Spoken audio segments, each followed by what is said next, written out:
अस्सलाम वालेकुम नाज़रीन, आप देख रहे हैं न्यूज़ वाइज और मैं इफ्तिखार शराजी। आज के प्रोग्राम में नाज़रीन हम मुल्क की ताज़ा तरीन सियासी सूरत हाल पर गुफ्तगू करेंगे, जिसमें अब जल्द इंतखाबात और लांग मार्च की गूंज सुनाई दे रही है। और सवाल ये भी उठाया जा रहा है नाज़रीन कि क्या जो फ़ौज की नई क़ियादत है वो जो अर्ली इलेक्शन है इसके हवाले से किसी किस्म का किरदार अदा कर सकती है। गुज़श्ता रोज़ आपने देखा कि नए army chief general Asim Munir और उसके साथ chairman justice of committee Shah Shamshad Mirza साहब की जो तैनाती है उसको लेकर कहा यह जा रहा है कि शायद अब हुकूमत वक्त और तहरीक इंसाफ के एक पेज पे आने का यह नतीजा है। लेकिन साथ में हम देख रहे हैं नाज़रीन के PTI कल के जो रावलपिंडी पे होने वाले जलसा है उस मामले पे एक तरह से डटी हुई है और उनका ये ख्याल है कि जलसा होगा और इसमें जो मुतालबा भी लेके आ रहे हैं गोया अर्ली इलेक्शन का, उस हवाले से भी वो अभी तक अपने मुतालबे को दोहरा रहे हैं। इस दौरान आज हमने देखा है कि वफाकी वज़ीर दाखिला राना सनाउल्लाह साहब ने एक प्रेस कॉन्फ्रेंस की है जिसमें उन्होंने ये दावा किया है कि एजेंसीज़ की रिपोर्ट हैं कि इमरान साहब की जान को ख़तरा है और बेहतर ये होगा कि जो कल वो गोया कि 26 नवंबर को जलसा कर रहे हैं उसे मुलतवी कर दें। साथ में उन्होंने इस बात को भी वाज़ेह किया है कि इमरान साहब को अब स्टैब्लिशमेंट की जानिब से इलेक्शन की कोई डेट मिलने वाली नहीं है और अगर वो ऐसा चाहते हैं तो बेहतर ये होगा कि वो पार्लिमान की तरफ वापस आ जाएं, पार्लिमान में बैठें और सियासतदानों से गुफ्तगू करें। दूसरी तरफ हम देख रहे हैं कि तहरीक इंसाफ जो कल जलसा कर रही है और किसी सूरत भी उसको मुलतवी करने का या मनसूख करने का उनका कोई इरादा नहीं है और नई फ़ौजी क़यादत से भी जो वो मुतालबा कर रही है उनका ये कहना है कि बिलखसूस जो गुज़श्ता 8 माह गोया कि जब से तहरीक इंसाफ की हुकूमत तब्दील हुई है उसके बाद जितने भी इक़दाम लिए गए हैं उन तमाम इक़दाम को रिवर्स किया जाए और साथ में ये है कि जो मौजूदा बहरान है इसको हल करने के लिए जो उनके ख्याल में जो वाहिद हल है वो ये है कि अर्ली इलेक्शन की तरफ जाया जाए। तो नाज़रीन, अब ये सूरत हाल किस तरफ जाएगी? क्या वाकई जो नई फ़ौजी क़यादत है वो इंतखाबात के अर्ली इलेक्शन के हवाले से कोई किरदार अदा कर सकती है या फिर जो एक नया उनकी तरफ से बयानिया आया है, जो स्टेटमेंट आई है गोया कि वो गैर सियासी रहेंगे, उसी के साथ जाएंगे। हमारे साथ मौजूद है मेहमान, मैं पहले उनका तारुफ़ करवा दूँ। Lieutenant general retire Khalid Naeem Lodhi साहब, आप किसी तारुफ़ के मोहताज नहीं हैं, साबिक सेक्रेटरी दिफा रहे हैं और अहमदों पे फायज़ रहे हैं। उनके साथ मौजूद हैं मुजाहिद बरेवी साहब, सीनियर सहाफ़ी हैं, एंकर पर्सन हैं और उनके साथ है अवैस तौहीद साहब, आप भी सीनियर सहाफ़ी हैं, तजज़ियाकार हैं। लोधी साहब, गुफ्तगू का आगाज़ आप ही से करते सर, क्या कहेंगे? आपने राना सनाउल्लाह साहब की गुफ्तगू भी आज सुनी और ख़ान साहब को बड़े वाज़ेह अंदाज में कह रहे हैं कि अब आपको इस्टेब्लिशमेंट से कोई इंतखाबात की डेट मिलने वाली नहीं है, तो क्या कहें? आपको लगता है कि वाकई अब फ़ौज ने एक पोजीशन ले ली है कि सियासी अमल से दूर रहेंगे और उन्होंने न्यूट्रल रहना है, तो यही लग रहा है या आपको लगता है कि नहीं, मुल्क के अंदर जिस वक्त सियासी फ़िज़ा बनी हुई है, टेम्परेचर बड़ा हाई है, इसको कूल डाउन करने के लिए कहीं ना कहीं आपको लगता है कि किरदार अदा करेंगे? जी बहुत शुक्रिया। तो मेरा ख्याल था पहले तो साहब कि आप गुफ्तगू का आगाज जो है हमारे भले रिटायर्ड हों जनरल लोधी साहब से करेंगे, लेकिन शायद आपने भी ये पेश नजर रखा कि क्योंकि मामला फौज के हवाले से तो मैंने यही बेहतर समझा कि सवाल पहले उन्हीं से किया जाए। जी बहुत बहुत बहुत शुक्रिया। पहली बात तो ये थी कि मेरा ये ख्याल था कि ये जो कल का फैसला हुआ है उसके बाद शायद कुछ तलखी कम हो और बातचीत में थोड़ी सा नरमी आए, लेकिन वो नज़र नहीं आ रही, दोनों तरफ ही नज़र नहीं आ रही। जैसे इंटीरियर मिनिस्टर ने कहा जी कि रेड अलर्ट है, तो साथ उनको उन्हीं वो जो इंटेलिजेंस एजेंसीज हैं उन्हीं को कहना चाहिए कि इसका मुदावा करें, डिफेंड करें, वो बजाय इसके कि आप एक बंदे को बताएं कि जी आपकी जान को बहुत खतरा है। तो भाई वो जो जितनी फेडरल एजेंसीज हैं वो आपके पास हैं, आप उनको बताएं कि जी ऐसा मामला ना होने दें, क्योंकि ये बहुत बड़ा सानिया हो जाएगा पाकिस्तान के लिए। और अगर कोई ये समझता है कि इमरान खान को रास्ते से हटाने के बाद इमरान खान की जो स्पिरिट है वो ख़त्म हो जाएगी लोगों के दिलों से, तो ये मेरे ख्याल खाम ख्याली है। और अगर कोई ये समझता है कि इमरान खान अकेले के पीछे उससे ज़्यादा लोग हैं जितने कि ये 13 जमातों के मिलाकर हैं, अगर कोई किसी को शक है तो वो शक भी दूर हो जाना चाहिए। तो जिसका ये मतलब ये है कि एक अकोमोडेशन की ज़रूरत है, एक फ्लेक्सिबिलिटी की ज़रूरत है। ना तो इमरान खान को इस बात पे डटना चाहिए कि जी मैं बात ही नहीं करता सिवाय इलेक्शन के और मैं बैठता ही नहीं साथ इन लोगों के, और ना इनको ये कहना चाहिए कि जी इलेक्शन आपको उसी वक्त मिलेगा। और ऐसी चुपती हुई बातें करने की क्या जरूरत है कि जी अब आपको GHQ से इलेक्शन नहीं मिलेगा। पहले कौन सा मिल रहा था? या तो हो ना कि जी पहले बड़ी उम्मीद थी कि जनरल बाजवा के ज़माने में बहुत उम्मीद थी इमरान खान को कि जी वो इलेक्शन मिलेगा, और अब जनरल आसिम आ गए तो उम्मीद ख़त्म होगी। ये कैसी फजूल सी बात है, ये कंपेरेबल नहीं है। तो मेरे अपने ख्याल में एक तो ये जो इस किस्म के लोगों को नज़दीक लेकर आना, इसको मैं सियासी मुदाखलत नहीं समझता। एक क्लीन स्लेट के साथ आएंगे जनरल आसिम, और अगर वो ये कार खैर में कामयाब हो जाएं, क्योंकि जिद तो दोनों साइडों ने पकड़ी हुई है, तो बहुत अच्छी बात होगी। और कोई ऐसा दरमियाना रास्ता अख्तियार कर लें। मेरे भाई हर चीज रुकी हुई है, आपकी फॉरेन पॉलिसी रुकी हुई है, आपकी इकोनॉमी रुकी हुई है, और अगर कोई ये समझता है कि इस पॉलिटिकल स्टेबिलिटी लाए बगैर आप इकोनॉमिक स्टेबिलिटी ले आएंगे, ये खाम ख्याली है। कोई नहीं इधर आएगा, कोई नहीं इन्वेस्ट करेगा जब तक कि उनको पता नहीं चल जाता कि ये मामलात अभी तय हो गए हैं और कोई गवर्नमेंट अगले 4-5 साल के लिए आएगी। तो पाकिस्तान का सोचो, ये PDM और PTI की सोच खत्म होनी चाहिए, अदरवाइज हम लुट गए हैं, बर्बाद हो गए। मुनासिब पॉइंट टेकन जी। मैं चाहूँगा मुजाहिद साहब को शरीक गुफ्तगू करते हैं। मुजाहिद साहब, इनफैक्ट आपको लग रहा है जिस तरह का पॉलिटिकल टेम्परेचर हमें देखने को मिल रहा है, और अगर राना सनाउल्लाह साहब के बकौल अगर इस सारे मामले में इस्टेब्लिशमेंट का कहीं रोल नज़र नहीं आ रहा, तो लग रहा है कि कोई एक प्रोडक्टिव किस्म के डायलॉग हो पाए और कोई वे फॉरवर्ड में मिल पाए जो सूरत हाल मौजूद है। आपको क्या लग रहा है कि इसमें कोई मुमकिन है ऐसा?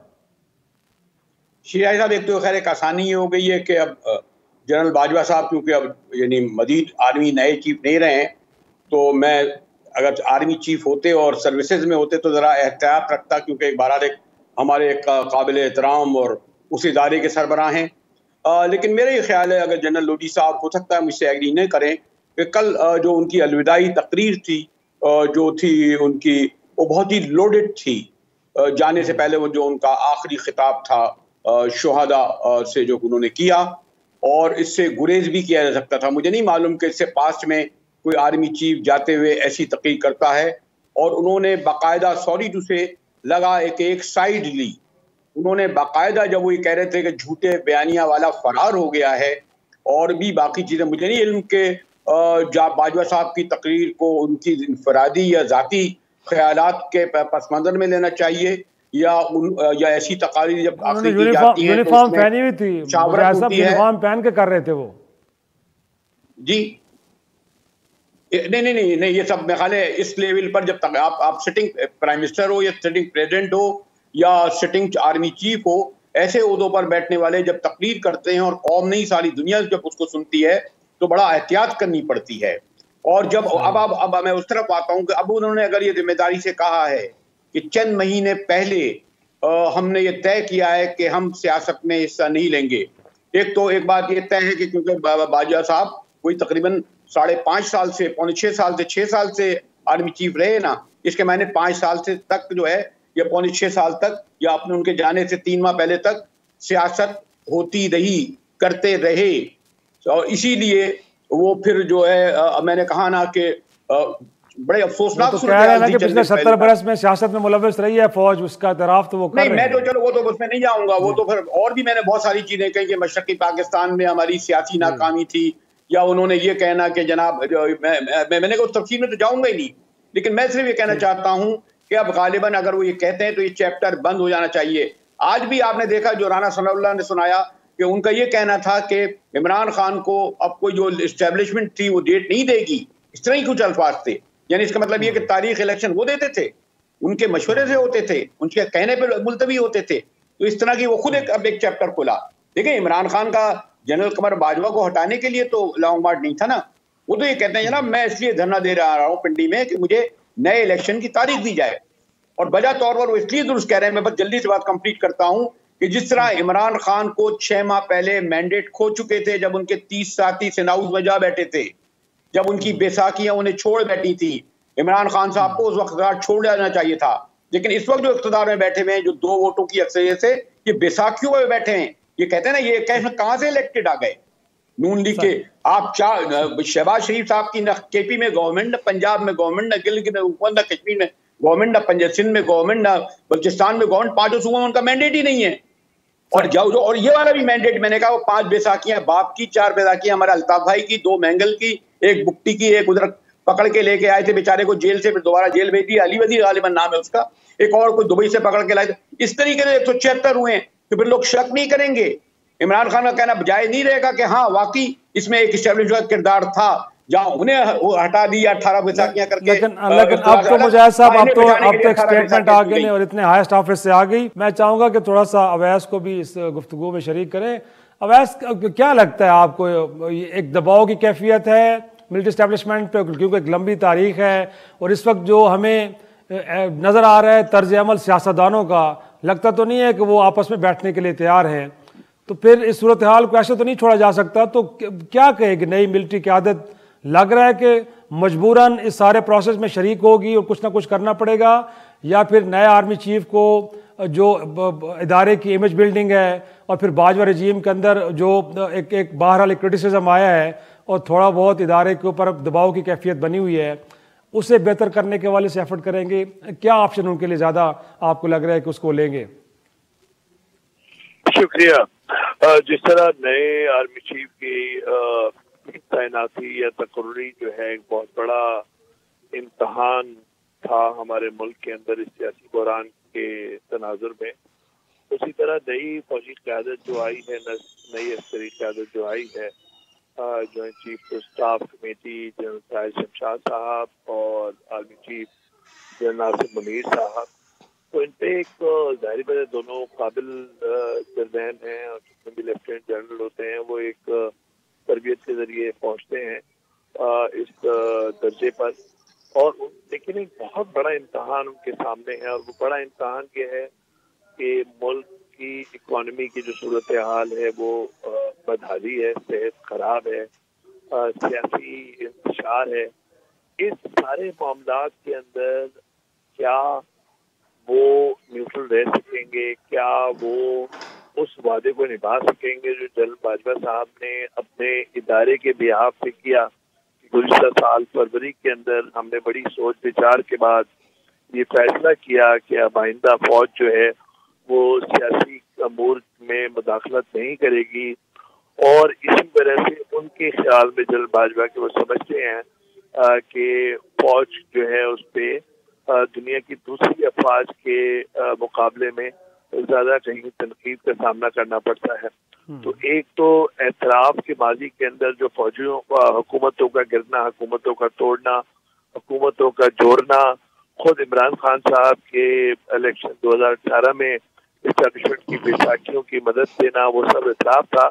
लेकिन एक बहुत बड़ा वादा करके गए हैं जनरल बाजवा साहब, और हमारी और आपकी ये दिली ख्वाहिश है कि ऐसे ही साबित हो। नई इस्टेब्लिशमेंट के लिए जब मैं इम्तहान कह रहा हूँ, वो उसकी एक वजह बहुत बड़ी है कि अब से कुछ घंटों के बाद जब इमरान खान साहब की एक बड़ी तादाद आएगी जलसे के लिए, लॉन्ग मार्च के लिए रावलपिंडी के अंदर, तो उनका क्या मुतालबा होगा? देखिए, अब इसमें छुपी छुपी बात तो है नहीं शिराजी साहब कि दो देरीना मुतालबा थे इमरान खान साहब। एक तो था कि आप बिलफौर इलेक्शन करें, और बकौल उनके कि इम्पोर्टेड हुकूमत जो है वो नाअहल है या अहलियत नहीं रखती कि नए आर्मी चीफ की तैनाती हो।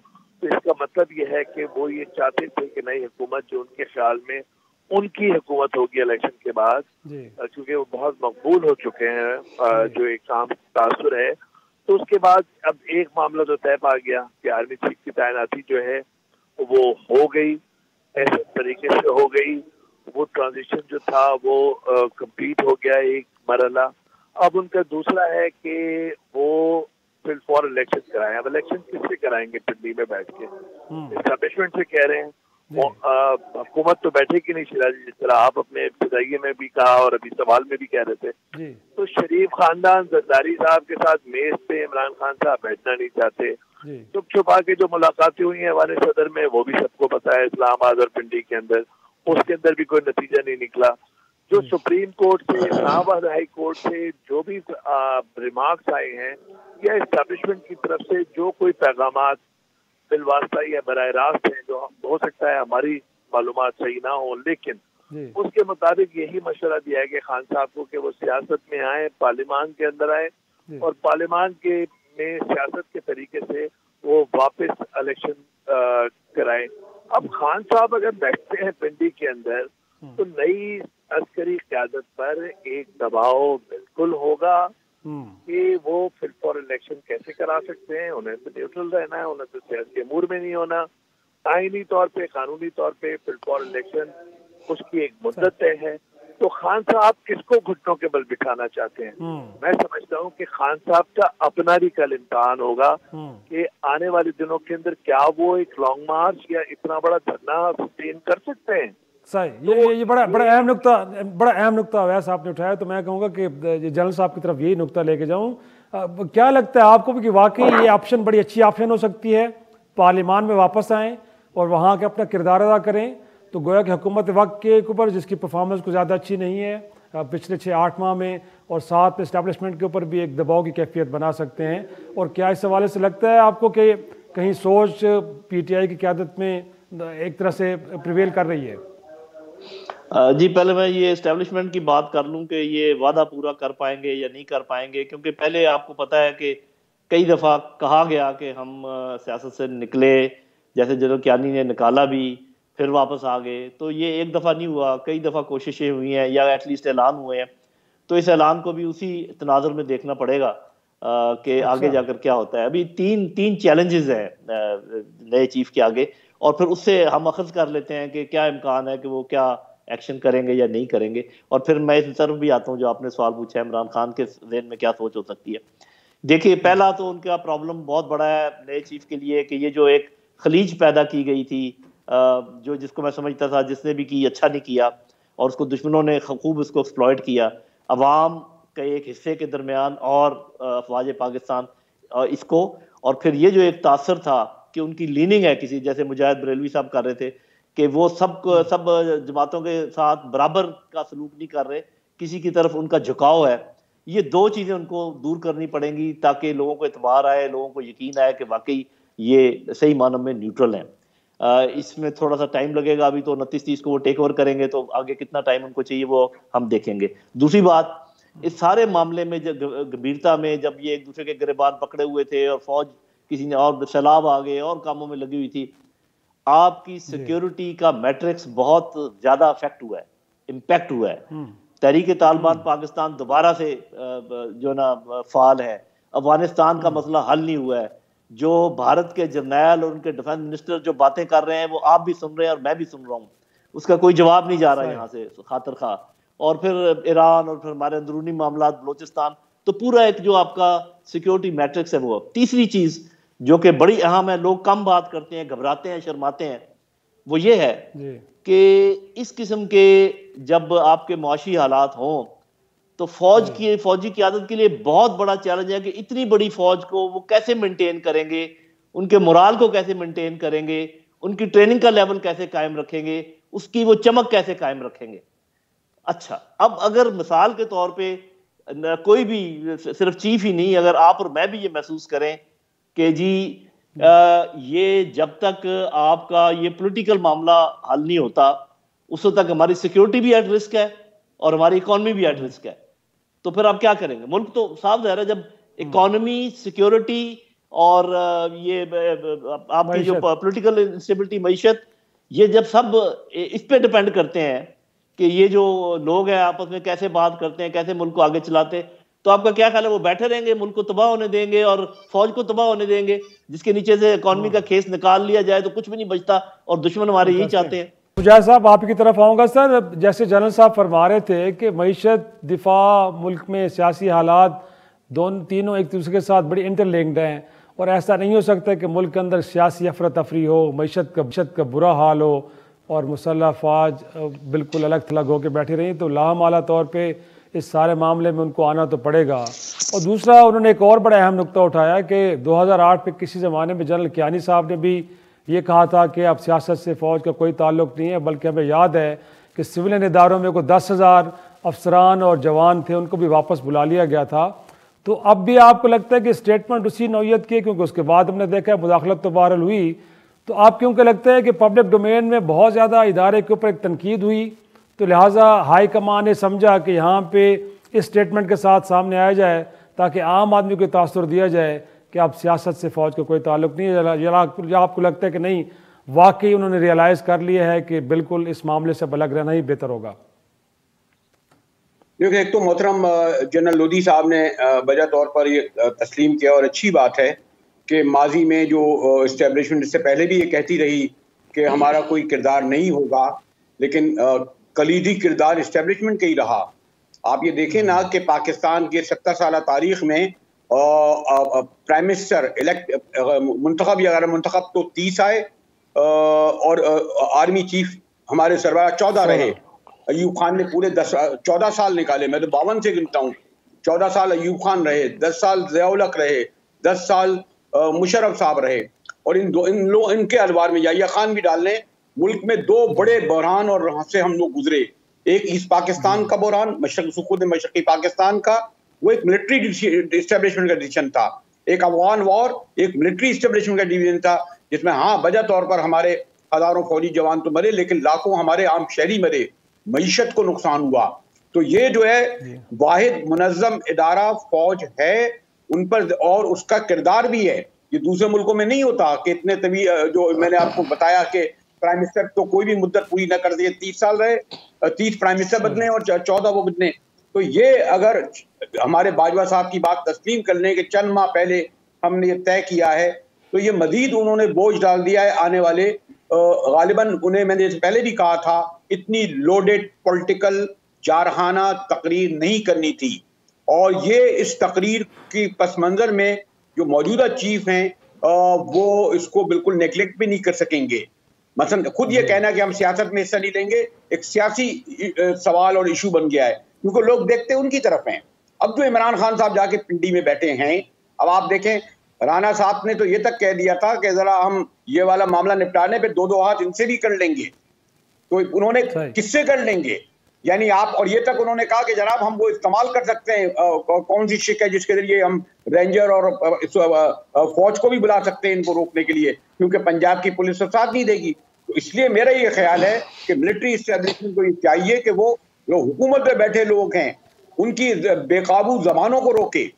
इमरान खान ने बड़ी हद तक अभी तक एक तहम्मुल से काम लिया है।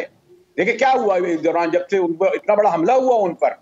अगर किसी आपके एक सहाफी पर जरा सा हमला हो जाता है तो प्रेस क्लब में आप लोग तूफान सर पे उठा लेते हैं, नहीं उठाते किस तरीके से आप। इमरान खान पे इतना बड़ा हमला हुआ, कहते हैं नहीं हमला ही नहीं हुआ, वो गोलियां नहीं लगी, 4 थी या 2 थी, प्लास्टर जाली था या नहीं था। यानी इस तरह के मजाका खेज बयान देके आप प्रोक करते रहे। और मैं फिर ये कहता हूं कि अभी तक उन्होंने तहम्मुल से काम लिया। और अगर कोई ये कहे हमारे दोस्त साथी मगलूब होकर इमरान खान से जाती कि जी उनकी पॉपुलरिटी कमी हो गई है, वो यानी पॉवर्टी उस वक्त होती, यहाँ तो 500 लोग जो है शहर का अमन अमान खराब करने के लिए काफी होते हैं। आपने देखा नहीं था लब्बैक वालों को। तो इसलिए इस वक्त जो हमारी सरजोड़ पर जो मिलिट्री एस्टेब्लिशमेंट बैठी है हुकूमत है, वो अपने इन बदज़बानी की हद तक उन वज़रा को रोके जो जिनमें तो 2 खास लोग हैं जो जब बोल रहे होते हैं तो उनको यही समझ में आ रहा है कि वो क्या कह रहे हैं, और यकीनन वो पैगाम दे रहे होते हैं कि जैसे हमने ये पिंडी की बैक हमारे पीछे, इसलिए हम ये बातें कर रहे हैं। शिराई साहब। जनरल साहब आपकी तरफ आऊँगा। सर एक तो जो हम बात कर रहे थे और आपने भी खदशे का इजहार किया कि शायद ये एक स्टेटमेंट क्या था कि ऐसा हरगिज़ नहीं है कि फ़ौज सियासी मामला से ला ताल्लुक़ हो जाए। और आज भी राना सनाउल्लाह साहब की प्रेस कॉन्फ्रेंस थी तो एक सहाफ़ी ने उनसे सवाल किया कि फिर क्या आप जो ISI के अंदर एक पॉलिटिकल विंग है उसको ख़त्म करने जा रहे हैं, तो आपको लगता है कि कोई ऐसे एक्शंस भी होने चाहिए कि जिससे लगे कि वाकई हाँ अब इदारे ने एक बड़ा मुसम्मम फैसला कर लिया है कि अब इस सारे मामले से अलग रहेंगे, या आपके ख्याल में स्टेटमेंट की हद तक ही काफ़ी है?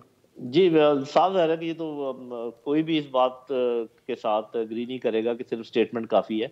आपको प्रैक्टिकल स्टेप्स दिखाने होंगे, लेकिन फिर आपने ये भी देखना होगा कि क्या कौन कौन से प्रैक्टिकल स्टेप्स मुमकिन हैं। जबकि हमें पता है कि हमारे अंदर ऐसे लोग मौजूद हैं जो बैरूनी ताकतों के हाथ में खेलते हैं और वो मेन स्ट्रीम में भी बाज़-औक़ात आ जाते हैं। तो अगर आपने ये डिटेक्शन वाला सिस्टम ख़त्म कर दिया तो फिर क्या होगा, ऐसे लोग तो फिर कहीं से कहीं ऊपर जा जाए। अगर फौज के अंदर आपको एक गद्दार मिल गया और आपको उसको उम्र कैद देनी पड़ी और एक ब्रिगेडियर साहब को फांसी देनी पड़ी, तो आपका क्या ख्याल है कि ऐसे लोग फॉरेन ऑफिस में नहीं होंगे, आपके इकोनॉमिक डिवीजन में नहीं होंगे, आपके नॉर्मल सियासत में नहीं होंगे?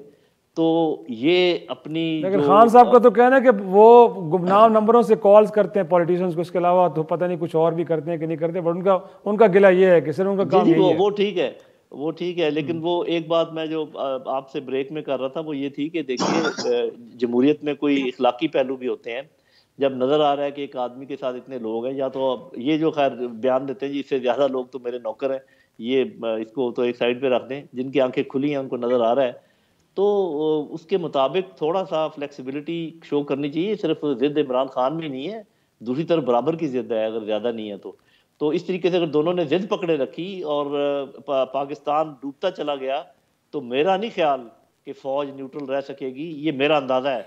बेशक वो बयान दे भी दें, क्या जब छत गिर जाएगी तो फिर भी वो कहेंगे कि जी हम इसको नहीं संभालते, वो फिर ज़रूर संभालने आएंगे, उनको संभालना पड़ेगी, वो मजबूरी हो जाएगी। मेरे मुंह में खाक, अल्लाह ना करे कि यहाँ तक नौबत पहुँचे, लेकिन इस बात को रद्द नहीं किया जा सकता। ये नहीं आप कह सकते कि हम जमहूरियत के ऊपर जो है ना पाकिस्तान को कुर्बान कर दें और ये तारीख में लिखा जाए कि जी लोग जमहूरियत जमहूरियत करते रहे और पाकिस्तान बिल्कुल पारा पारा हो गया।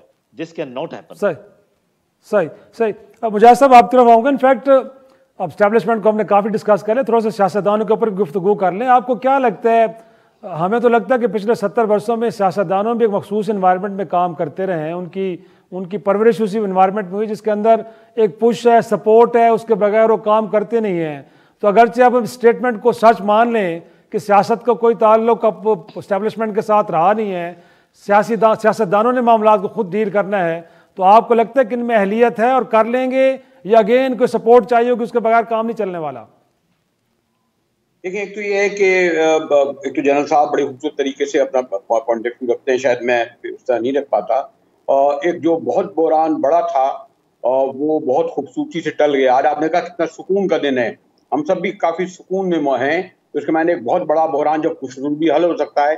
और मेरे ज़राए का कहना है, और शायद मैं एक हद तक दूँ, कि इमरान खान साहब को बिलवास्ता तौर पर ये यकीन दहानी कराई गई, वरना ज़िद्दी आदमी तो हैं, आपको इल्म है, जो सदर साहब तमाम प्रोटोकॉल तोड़कर, तमाम नॉर्म्स मीन्स छोड़कर जमा पार्क लाहौर जाते हैं सदर मुमलिकत, और फौरन ही आके कहते हैं समरी करी, और ये इसको बजा तौर पर इमरान खान ने ये मानी। तो इसमें खाली ये नहीं कि उन्होंने सदर साहब की उन्होंने की, उन्हें पैगाम मिला, उन्हें कुछ यकीन दहानी कराई गई, और अभी भी शायद ये हमारे पास मौका है कि जब कल इमरान खान साहब आएँ और अगर उन्हें ये कहा गया है कि जी मार्च में इलेक्शन हो जाएंगे, अप्रैल में हो जाएंगे, मैं खाली इलेक्शन की डेट देना चाहिए।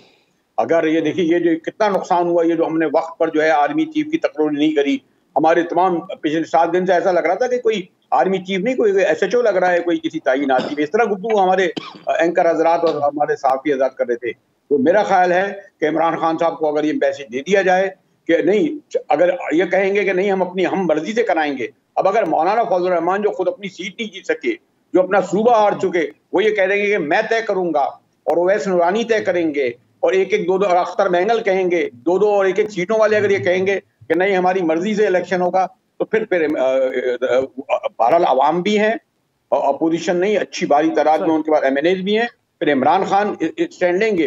तो मेरा ये ख्याल है शायद, और एक जराए भी कहते हैं कि इमरान खान साहब कल जो है वो लहजा अख्तियार नहीं करेंगे जो माजी में करते रहे हैं, एक दरमियानी राय अख्तियार करेंगे। कल का दिन है मुजाहिद साहब, कल का दिन यकीनी तौर पे कल का दिन बड़ा इंपॉर्टेंट है, और देखना है कि दिन खान साहब किस तरह के लहजे में गुफ्तगू करते हैं। नाज़रीन, आज का शो ये ख़त्म करते हैं, इजाज़त दीजिए, खुदा हाफिज़।